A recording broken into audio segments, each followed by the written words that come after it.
I'm really excited to be here, very honored and grateful to Zaguán for hosting the show, and specifically to Richard Levy Gallery and Viviette for believing in my work, for a beautiful show in Albuquerque, and for traveling part of the show here to Santa Fe to share. I'm really excited for this conversation in particular, to be in dialogue with practices that I have overlapping interests with and that I admire and respect, and want to know more about what you do, and to hear from you. So thank you, panelists, for being here today, and thank you, audience, for coming to be a part of this conversation. We'll have time for some questions at the end. The five of us are just getting to know each other, and so we've been in touch on email, exchanging questions with each other we have, and of course looking at each other's practices. So we came in with a few questions that we're going to address to each other, and just to give you an idea of where we're coming from. So I'm Elizabeth Chiles, and the work that's on the walls is work that I made. My collaborative practice with the landscape is being in landscape, being in communion with what is happening around me, and then making work in response that feels to me reflective of my experience having been in that landscape. So that's where I'm coming from. And Lauren, would you give us an introduction? Yeah. Hi everyone. Thanks so much for being here. Yes. So my practice spans a couple worlds. One is working with the body through trauma resolution in a therapeutic space, and another is as a dance artist working with the body in a creative exploratory space. I'm interested in concepts around rewilding both of those spaces. I think the older I get, those worlds feel more and more interwoven for me. I work with film, making experimental dance films, in particular landscapes, as well as other choreographic and poetic explorations.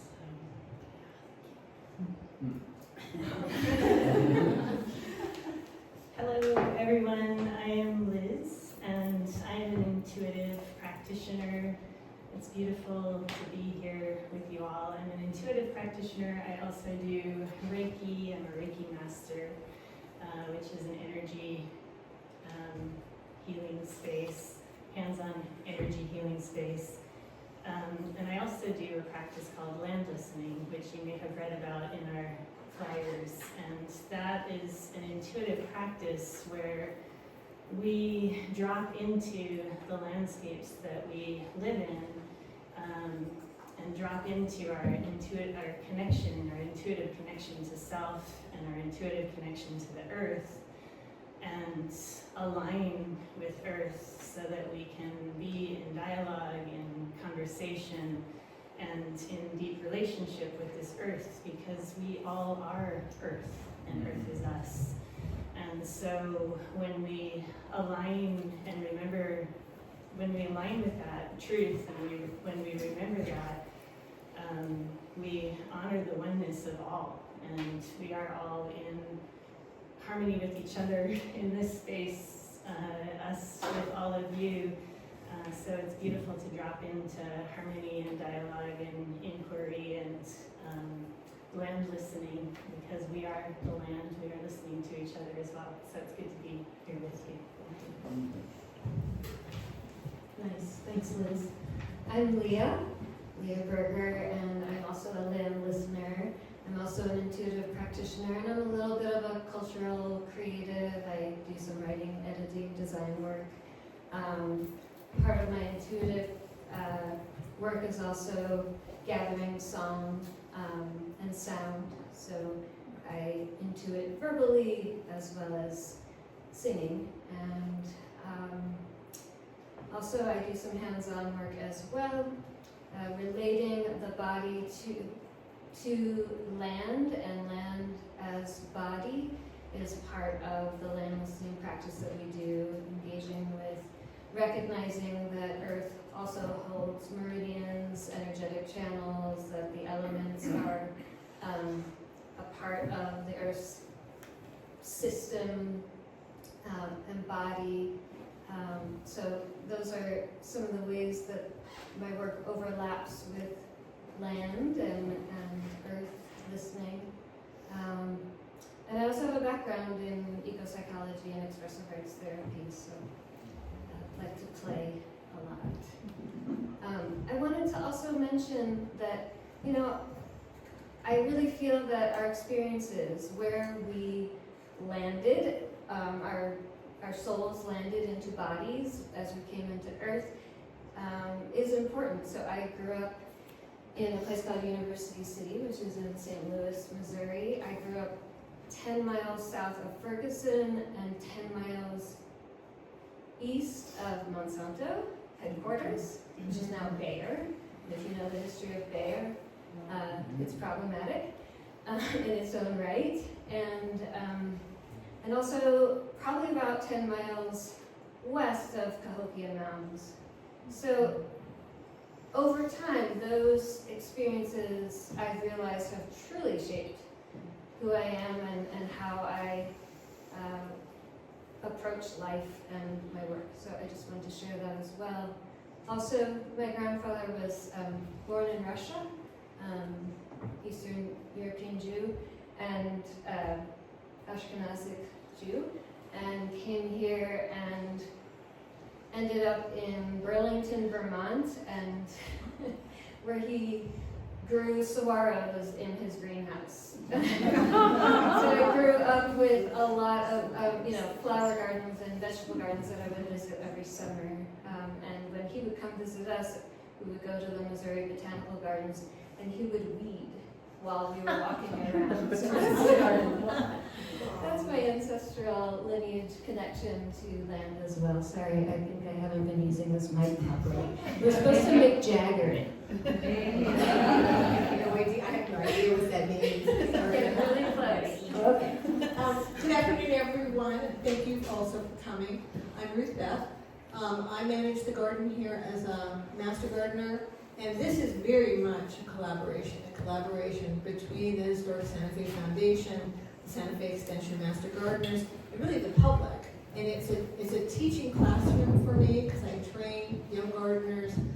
I also get to do a lot of my own research and learning.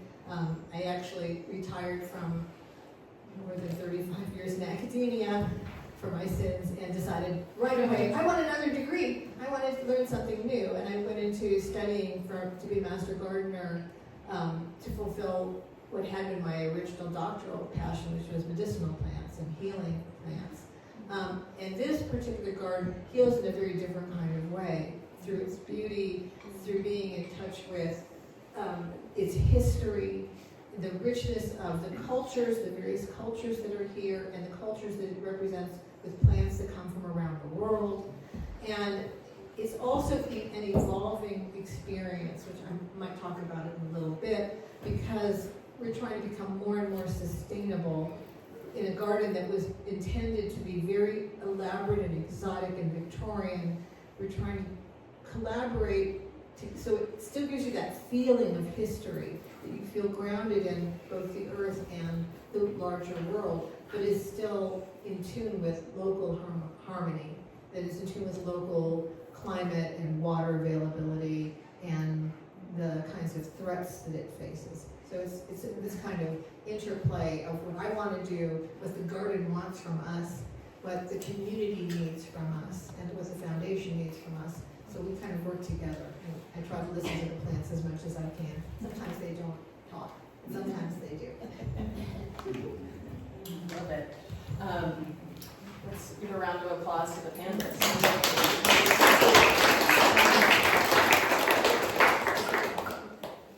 Thank you all for sharing with everybody what you do.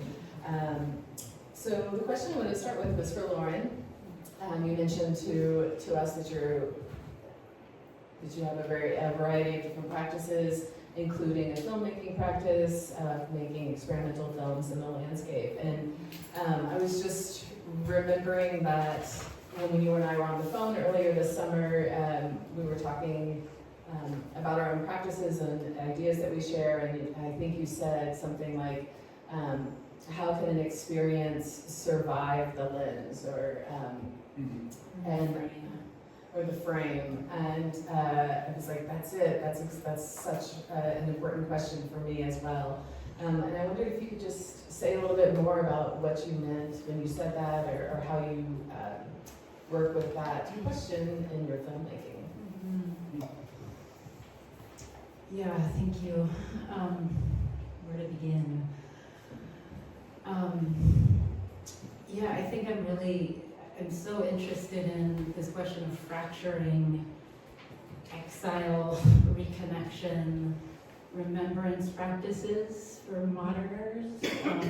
Personally, there's just such a longing for reconnection with self, with land, with tradition, with culture, with spiritual practice, with ceremony.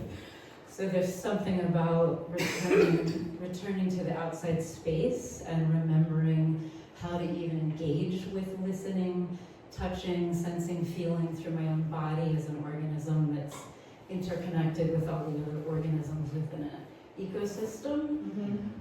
It feels quite different than working in the studio where I'm controlling temperature and sound, and the floor is flat, the ground is level, it's not throwing me off balance. And this is a detour to answer this question of beyond the frame. But this engagement beyond sort of the human-centric space. So the longing to remember how to be human through relationship with others. So I think there's something about that engagement practice. Then I'm curious about translation and what is remembered, across time and space or intergenerationally, through my body as a dance artist, engaging with other live bodies in a particular landscape. And I guess the question then, after a work is made and it's being viewed, what residue remains or what lingers of the initial relating that's sort of been absorbed in the bodies of those being captured on film. Maybe that's just an ongoing question I have for the viewer. What's remembered in the capturing? And yeah. I could listen to you talk for a long time, so I was hoping you weren't going to stop. I could talk more about fracturing and exile. Well, I have a follow-up question too, and whatever you want to talk about also would be wonderful. So I was curious in thinking about your dancing in the landscape, if there are histories of people dancing in the landscape that you're thinking about, and then thinking about you as a contemporary dancer who's engaged in dialogue with like university dance programs, and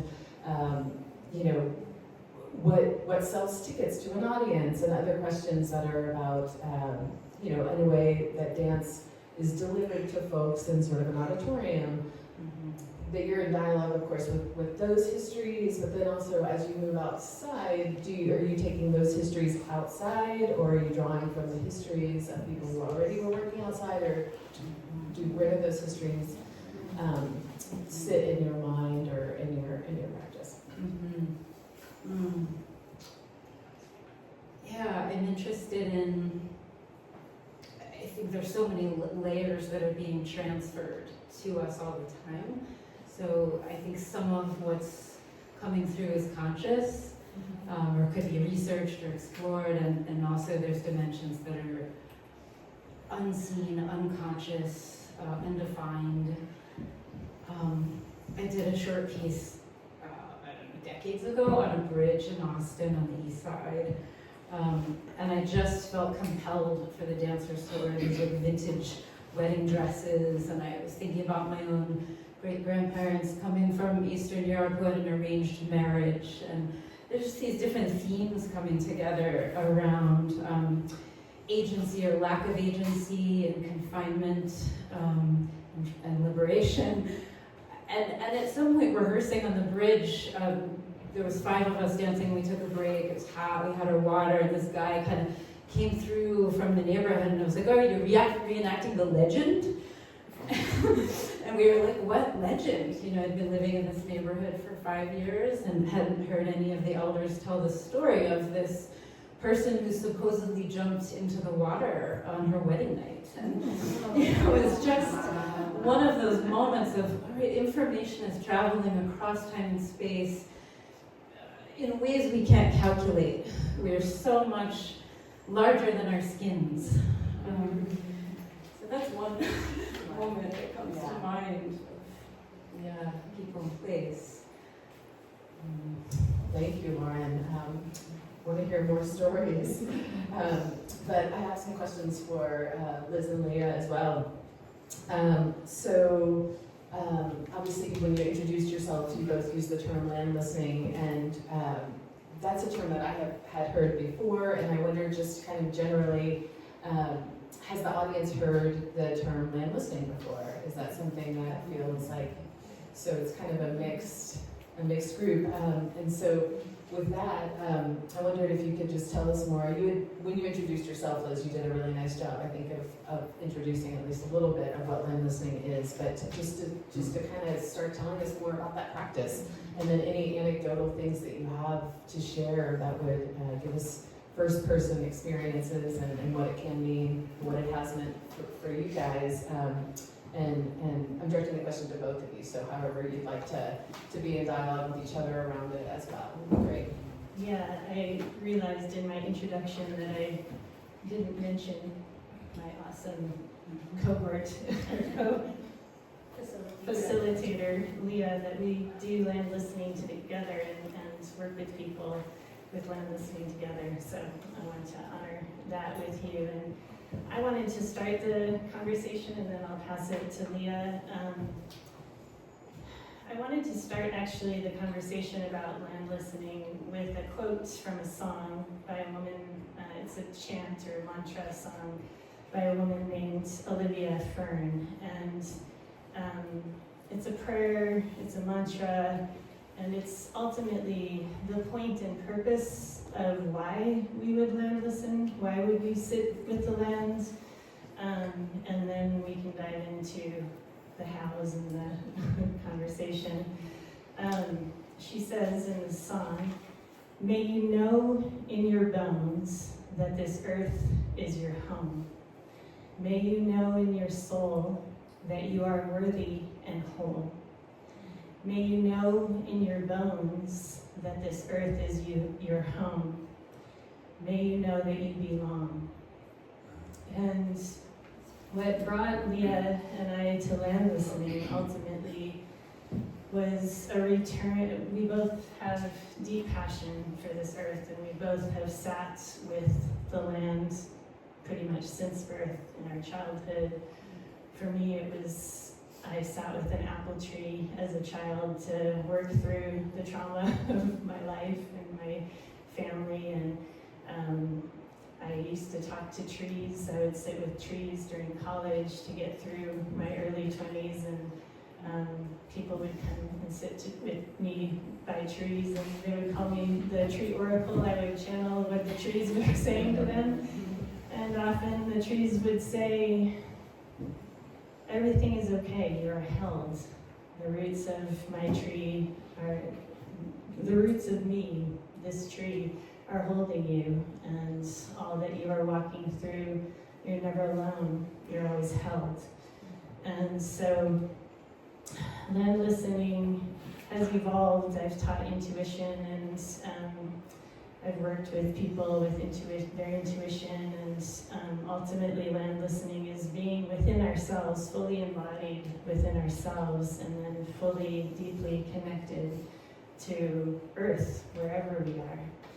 And Leah and I have done land listening in random corners of a city, and land listening in very remote areas, and both have stories to tell, just as your film that you created brought to life a story that you didn't even know was there.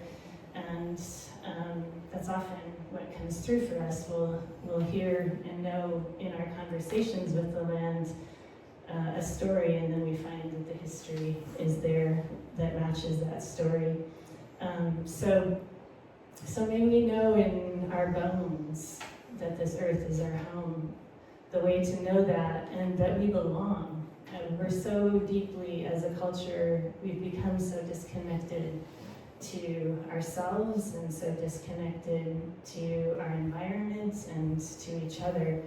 And so the deep purpose of land listening is to reconnect with self, reconnect with earth, reconnect in harmony with all that is, and return to a state of feeling like, and knowing, not just feeling, but knowing that we belong here.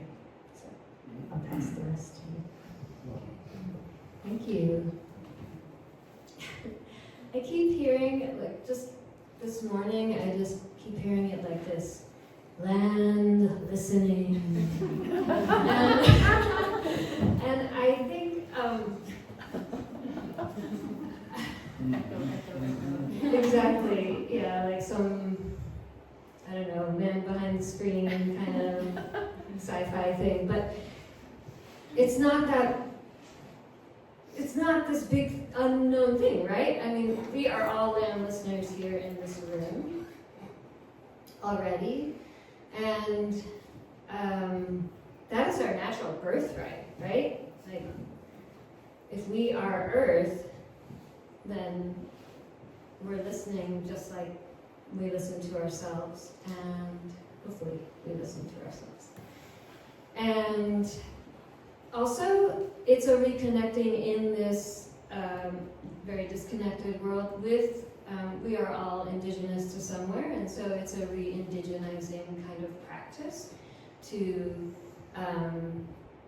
reclaim that connection with Earth. And so there are practices, like there's a practice called sitting out that is probably, if you trace your roots back to wherever you are from, originally your ancestors probably practiced that, just sitting quietly, maybe at dawn or at dusk, and being with the earth and the elements and all that encompasses this beautiful existence. Even in the darkest of times, remembering, right, that we are connected. Liz and I have engaged, we only met a couple of years ago, and I invited Liz to be a part of a journey I was taking and going around a particular mountain range in southeastern Arizona where I had felt called to do some deeper work, and that's where that term came up for us to describe what we were doing. But what it really is sitting and engaging with all senses and listening. And sometimes the answers that come back, of course, they can come through all those senses, not just, hearing, are not what we expect. And so, for instance, we may be grieving the river right now, but when I listen to the river, some days all I hear is joy. Or if you've ever sadly, hit an animal with your car, I have sat with people who were very upset about that happening, and the answer, as I was intuiting, channeling, was, it's okay. This was meant to be almost. Sometimes animals do sacrifice for reasons that we don't understand. They might take a disease for us, right? They might be doing things because they're so much more in tune to the balance and harmony of all that is than we are able to conceive of in that moment. So I think I'll stop there. Thank you. Ruthbeth, I have questions for you too, of course. Very excited to hear from you. And I just wanted to start with saying, many of us are gardeners, right? I see actually some of you actually look like you're ready to garden today, which I love. Let's do it. Sounds like you could always use more Oh, I volunteers. can always use more volunteers.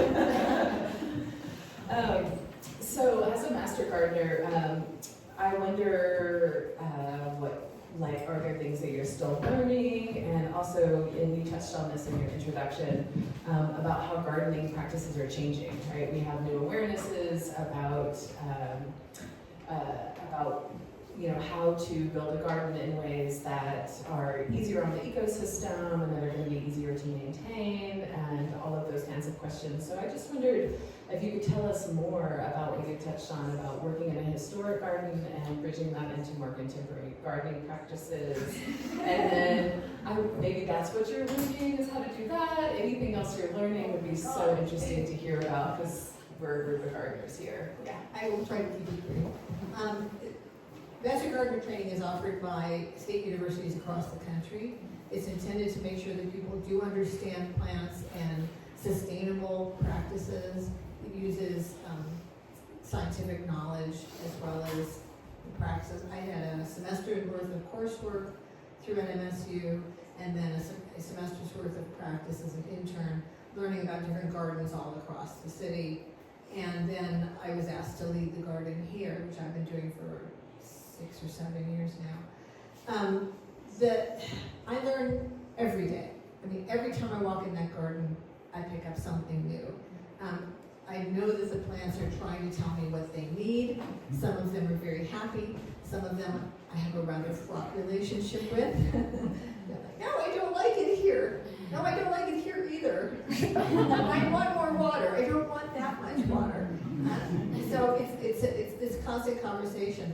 But in a bigger sense, and one that to me sort of relates to this incredible art exhibit, is that gardens are a series of, I don't want to say they're contradictions, but there's a series of tensions and oppositions in gardens. You have very ephemeral qualities. I mean, many flowers, they're there for one day, and if you're not there to see it, you miss it for that year. If you are there, you have to appreciate it for the moment and take that moment with you. But there are also plants that they're not eternal, but they have an extended life of hundreds of years. Oaks can live 500 years. And so, you have seasonal changes. You have the scents that vary. You have the textures that vary.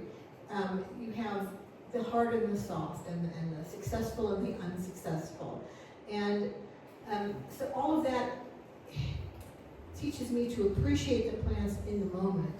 And what's so amazing to me about exhibits like this is that they give those plants more of a permanence than they would normally have. It gives them a reality and a tangibility to it lends that kind of tangibility to something that to me is very intangible. And so something that's almost like a memory of a flower is captured in this work. And so I just finished pulling up the last of our season's larkspur, but there's some beautiful larkspur there that gives them that, maybe not immortality, but an endurance beyond the garden itself. And learning, over time, we have really changed this garden. It is not the way it was in the 1850s when it was first planted, because we don't have a climate or resources that would allow that. We still have, though, the vestiges of that in some of the plants and the trees that we cherish, but they have a limited lifespan as well, and so we have to appreciate them while we have them, and recognize that everything eventually passes into Mother Earth and it is replaced by something new. And we are increasingly looking for more sustainability as well as more collaboration with nature. Rather than importing beautiful but exotic non-native plants, we're introducing more and more native plants. There's a limitation to that in an historic garden, so there's that tension between wanting people to feel like they're walking back in time to a Victorian garden versus what can we actually show people that won't harm the earth by trying to continually water and feed something that just doesn't grow right in this region. So it's learning to give and take and learning to be, to listen to the plants, but also, you can't control nature. You can definitely harm nature, but we can never control it. So those are sort of the gifts that I've gotten from working with the plants here. Beautiful. Well, as I didn't expect before we started, but once I saw how much we were going to enjoy talking with each other, now I realize we're going much longer on our answers to the questions that we have for each other than we had planned for. So we're not going to be able to ask all the questions that we have for each other, but actually we touched on some of them anyway. So we're in great shape. And so I'm going to ask, if you don't mind, your question for you, because I've already sort of reshaped it a tiny bit. That's okay. So Ruthbeth wanted to know from Liz and Leah, right, how your art or practice, how your practice has informed your relationship to nature and concerns and threats to the natural world. And also the question of like how it has maybe healed your well-being and consciousness. And I'm thinking about Liz's experience as well there. So thoughts on that would be great. Sure. Thank you. Yeah. The earth has a heartbeat, a pulse to it that ultimately, when we stop and we listen, we align our own heartbeat with the heartbeat of the earth. And the earth is this vast, large being. So we're supported by this vast, large being, our mother, always. And so we can bring everything to our conversation with the earth, and what isn't needed is composted. You guys are gardeners, you know what composting is. So if you're feeling just horrible and you come to the earth and bring that feeling of, I feel terrible today, it will fuel and feed the earth and shift and transform you in the meantime. So this deep healing happens in conversation with the earth. It also brings to our conversation, when we connect with the earth, we also connect with all the grief that we are experiencing. And in case you haven't noticed, there's a lot going on in this world right now. And we need to be present for that. And we need to be present for all that is going on with the full force of community of earth, all the beings, all the plants, all the trees, all other humans. When we come into a place of community, we can actually walk through what is going on without sticking our head in the sand, and witness the grief and the suffering and the trauma from a place of being held. And so I want to pass that to you.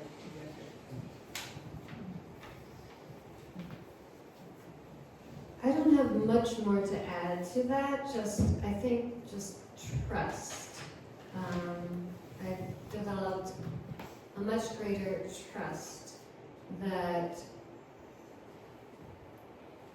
we are in the right place at the right time, and that we are here to co-evolve with the earth and to reconnect. And I think I feel less despair as a result of this practice. That doesn't mean I don't feel a lot of despair, but there is a peace that can be found. Liz was describing composting. Really, I sit and I literally visualize and feel what I just named, whatever I'm feeling, and let it drop into the earth and give gratitude for that. I believe in the good things coming. That sounds like a very healing practice, and thank you for sharing this. question for Lauren, and it's on the back of the page. It's the second one down. He says, from Leah to Lauren, would you? I think it would be great if you wanted to ask Lauren that question. Sure.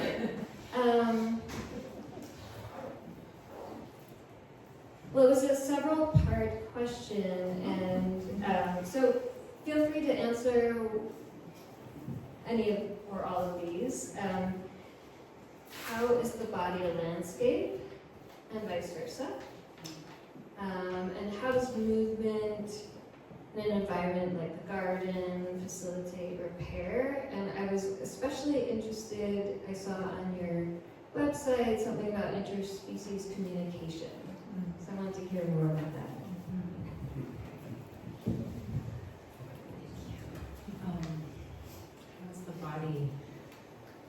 How's the body landscape? Let me just see where to begin.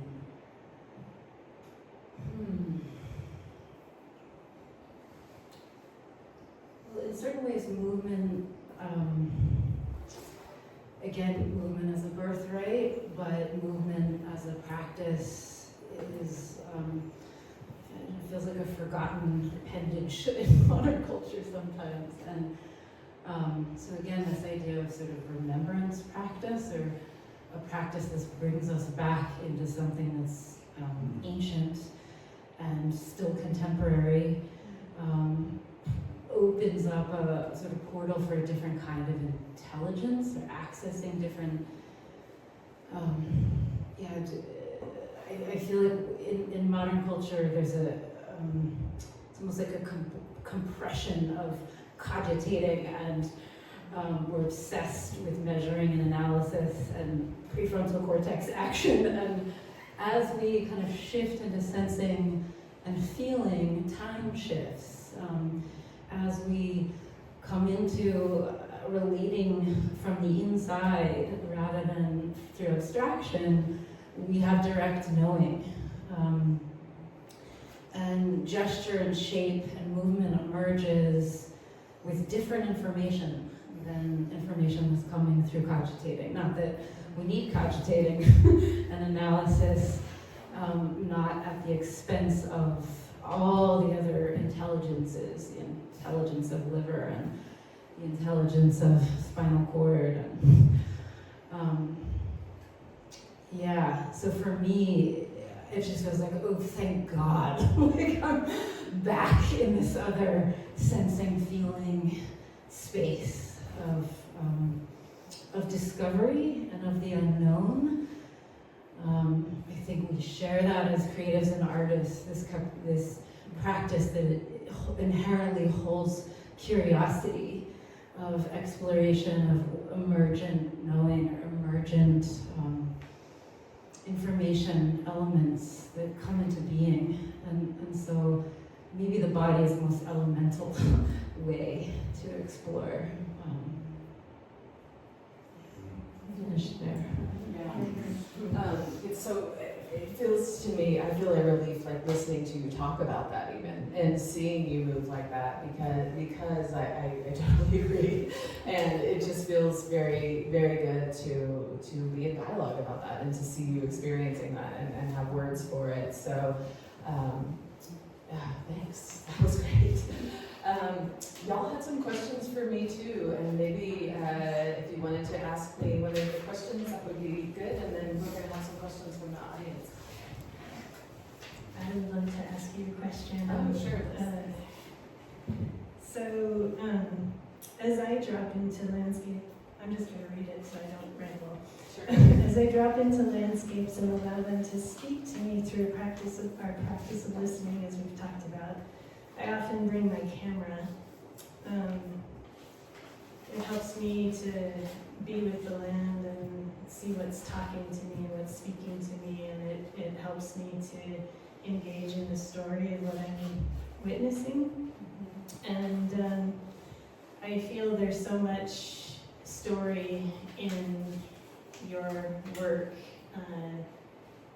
Like I could sit in the story of each of your pieces for a long time, and it would develop that story would develop, even kind of how you were talking about film and how it develops over time. It's not like one stagnant experience. So I was wondering, as you drop into the landscape and do your work, you know, are there stories that keep coming up? Is there one particular story that draws you in often? I'll let you riff from there. Ooh, thanks. That's such a fun question. I think I similarly, sit in the landscape. So a lot of photographers like carry their cameras with them, that kind of thing, right? You may know photographers that do that. I'm not one of them. In fact, I told Vivi yesterday, I can't believe I didn't bring my camera to Santa Fe. I'm looking at this garden going, I would love to go, be in conversation with this garden, but I don't think to bring my camera. It's not the way I operate at all as an artist. Usually once I fall in love with a place, like I'm falling in love with this garden, I want to spend more time with it. And then eventually I'm going to feel like, oh, I have so much I want to say about this place. I have so much that I definitely need to make some work with those flowers over there, and I'm so curious about this thing over there, and I wonder about this, and it starts kind of coming together. And at that point, definitely don't talk to me at all, right? Like, not at all. I'm a whole different being at that point. So then it goes into a whole different space of creation, which is maybe like a dance. It's very into the intuitive, subconscious place of responding and listening.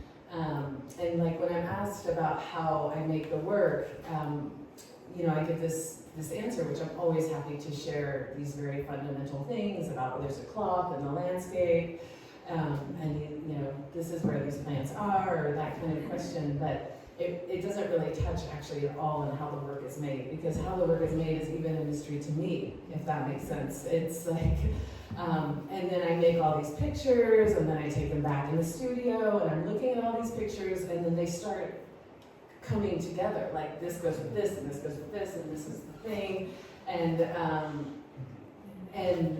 in the end, then the work sort of emerges. I could never make it again. I wouldn't be able to make it tomorrow, and so it is like a time-based thing. It is like a movement practice or something that's sort of a dance in the moment. So I think there are other things I was thinking about before today, about just that I'm different every day. These things we kind of know, right? Like, what's going on in your life? What are you bringing to your experience? I'm not a neutral observer, right? I'm not invisible observing these flowers, which I then take from. I'm in conversation with them, and what am I bringing? I might be bringing joy that day, or a real sense of calm. I do try to get grounded, like I said, spend time there first, and I do try to bring a real sense of openness and like an ability to relate to them on their own terms, to the landscape on its own terms. But there is no neutral. So I'm bringing my story as well, which is a different story every day. So it's a bit of that.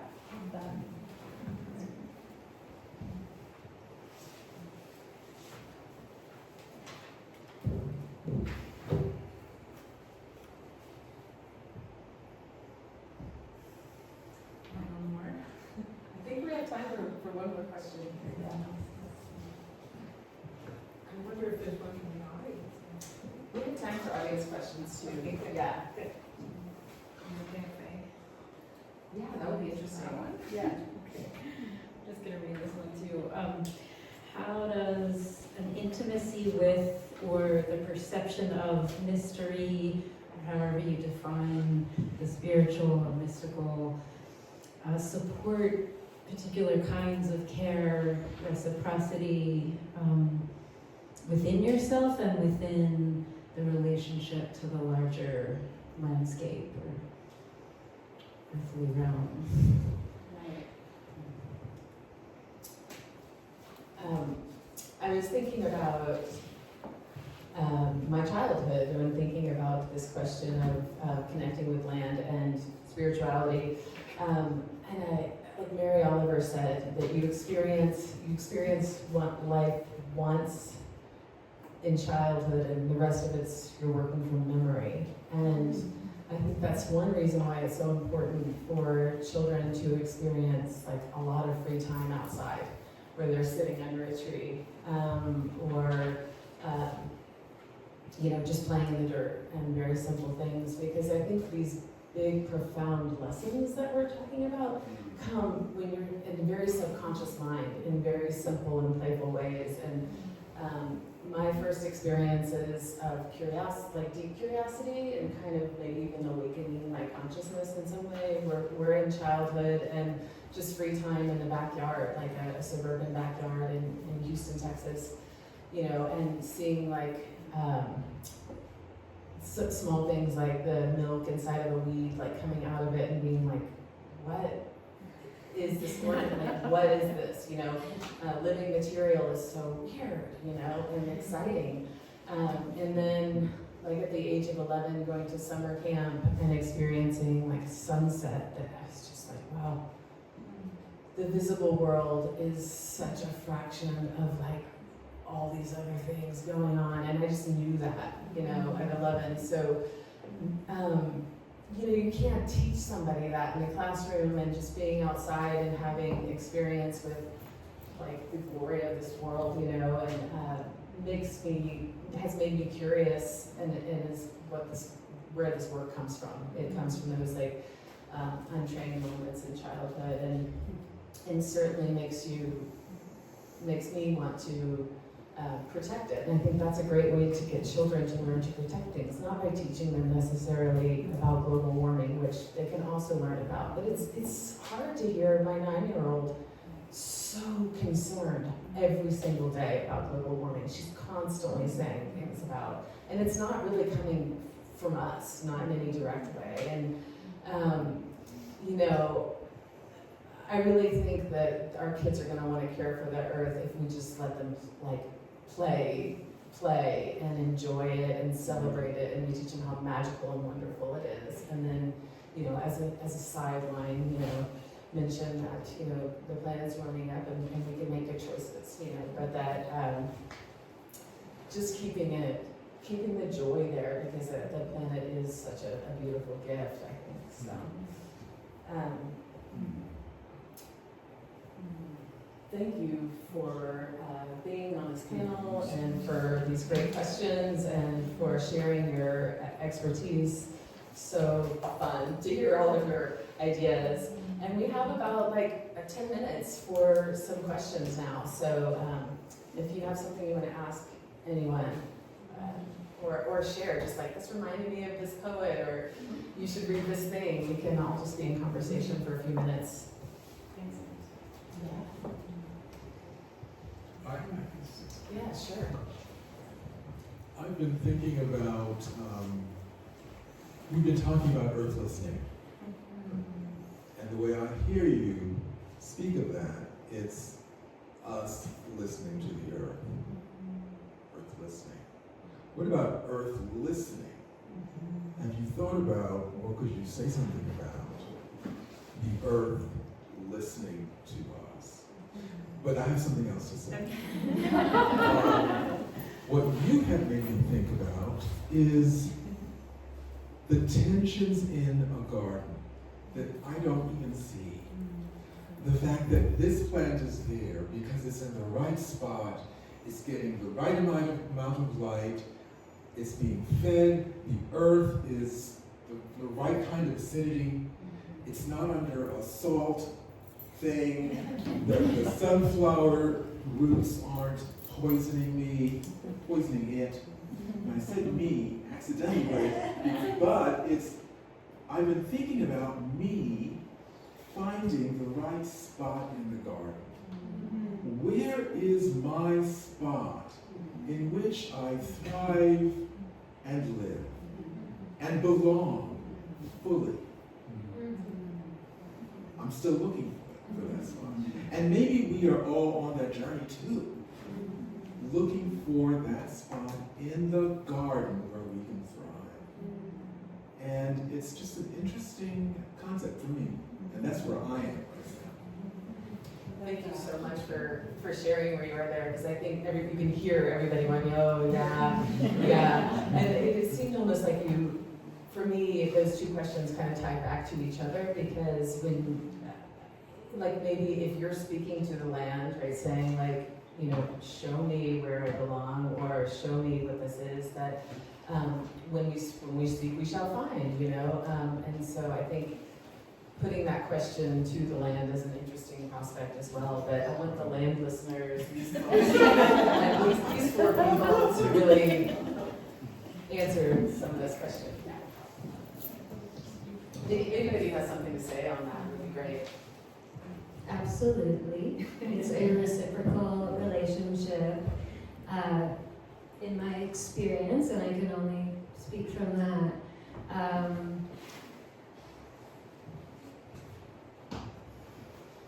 When I hope you'll join us for the garden, the next portion, because part of what we want to do is gather the words that you all find in the garden and bring them together, and then have what I call a response through a song that will be from the garden, from back to you. So that's one way of hearing or knowing that the earth absolutely is listening. And I think we find that in the elements as well, when you are sitting. I mean, if you've ever just sat and, I don't know, been in a potent moment, and all of a sudden the breeze comes through, or the hawk flies over. Liz and I experiment with calling in rain, and rain does come. You know, everything in its own time. It's not an immediate response, but yeah, I think that I actually don't understand why we don't pray for rain every day right now, you know, especially here in the desert. So, anyone else want to?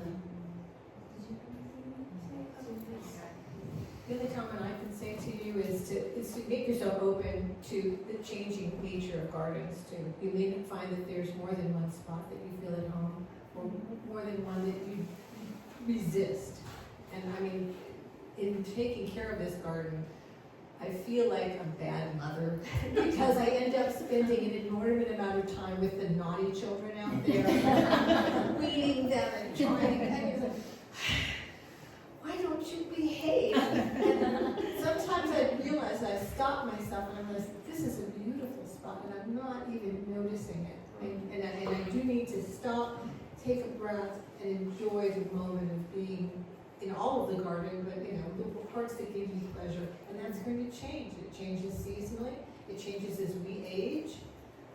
It's just something that evolves, and that's part of who we are. We evolve in every sense, in our knowledge, in our bodies, and in our spirits. So be open to that. That's a beautiful answer and way to think about that. I enjoy that. Thank you. We have time for another question too. Does anybody else have a question? Yes. I am wondering why you called your show Stardust Dialogue. Oh. Because, I mean, I know Carl Sagan and different people, Francis Crick with directly panspermia, and many scientists have said that that's where we come from. But I wonder what prompted you, since this is so much about grounding and the earth and cellular memory to the earth, where the Stardust Dialogues came from. Yeah. Well, the Carl Sagan quote, right? We are the cosmos. We are stardust. And I mean, at a very fundamental, this is not a belief system. It's just a factual situation, right? That we're made of the same elements that everything is made from. I think,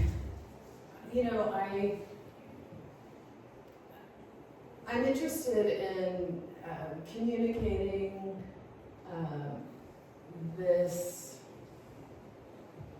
bigger question, I guess. I mean, I've always been interested in looking up at the sky. I have always been in prayer. This is just inherent in who I am from a child, as a child. I kind of don't know how to be any other way, and it seems like, that my relationship to the living world is recognizing it as sacred, and that's just, I don't really have a choice about that. So then there's just the fact that the sunflower, is in the Astracerea family, which is named after the aster. That's the star shape, the same word as from the asteroids or astronauts or those kinds of things. That flower, this sunflower, is in many of the works, like that work with my daughter in it, and this work behind Ruthbeth.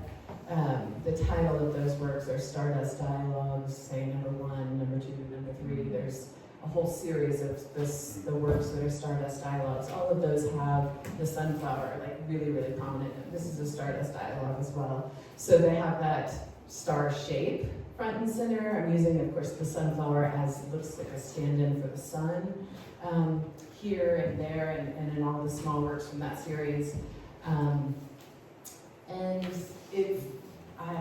I like that feeling. I like the feeling of something that's very of this earth, but also that reflects up into the cosmos in some way. So that bridge between earth sky is a dialogue that I'm constantly in, and that's sort of to your question, Liz, about, is there a story that I'm overall thinking about every time I make work? Yes, every time I make work, that's the overall story I'm thinking about, is the connection between this and that.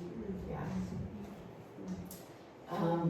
Well, that seems like a great place to stop. That is such a good question, and I appreciate all the questions, the panelists, and this audience. It's been wonderful.